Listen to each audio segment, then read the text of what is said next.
অলস টিয়া। একটা ঘন জঙ্গলে একটা অশ্বত্থ গাছের উপর অনেক টিয়া পাখি থাকত।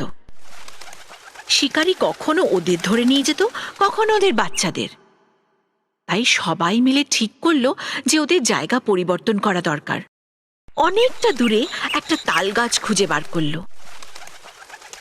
তাল গাছ লম্বা বলে শিকারীরা ওখানে অব্দি উঠতে পারত না।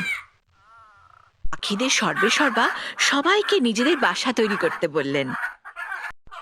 নতুন জায়গা দেখে টিয়া পাখিরা বেজায় খুশি, আর খুশিতে টিয়া টিয়া করতে থাকলো।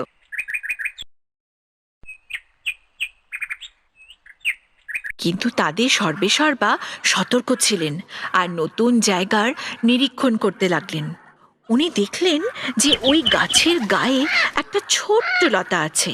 তখন তিনি সব টিয়াদের নিচে ডাকলেন, তাড়াতাড়ি নিচে এসো, এই গাছের গায়ে যে লতা আছে তাকে এখনই বার করতে হবে। সব টিয়া পাখিরা নিজেদের বাসায় বিশ্রাম করছিল। ওরা ওখান থেকেই নিচের ওই লতাটাকে দেখতে আরম্ভ করলো আর বলল, মোড়ল মশাই, আপনি অযথা চিন্তা করছেন। এই ছোট্ট লতা আমাদের কি কষ্ট দিতে পারে? ওদের সর্বসর্বা ওই লতাটাকে উপড়ে ফেলার কারণ বোঝাতে লাগলো।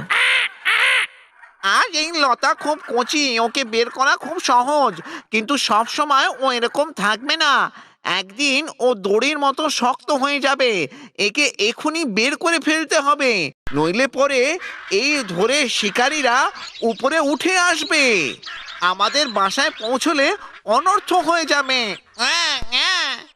সব টিয়া পাখিরা নিজের নিজের বাসায় বসে আনন্দে দিন কাটাতে লাগলো। তারা কোনো রকম বিঘ্নতা চাইছিল না, আর মোড়লের কথায় কানই দিল না। রোজই বলতো কাল করব বলে পিছিয়ে দিতে আরম্ভ করলো।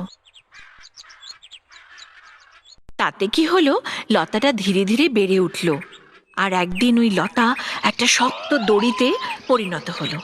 এবার পাখিরা চেষ্টা করে ওই লতাটাকে উপড়াতে পারল না। একদিন ঠিক যেমনটি সেই সর্বেসর্বা ওদের সাবধান করেছিল, ঠিক তেমনটি হলো। একটা শিকারী ওখানে এসে ওই লতাটাকে দেখতে পেল। সেই লতার সাহায্যে সে গাছে চড়ে উঠল, আর সব টিয়া পাখিদের বাচ্চাদের তুলে নিয়ে সে সেখান থেকে চলে গেল। সব টিয়া পাখিরা দাঁড়িয়ে দাঁড়িয়ে দেখল, কিচ্ছুটি করতে পারল না।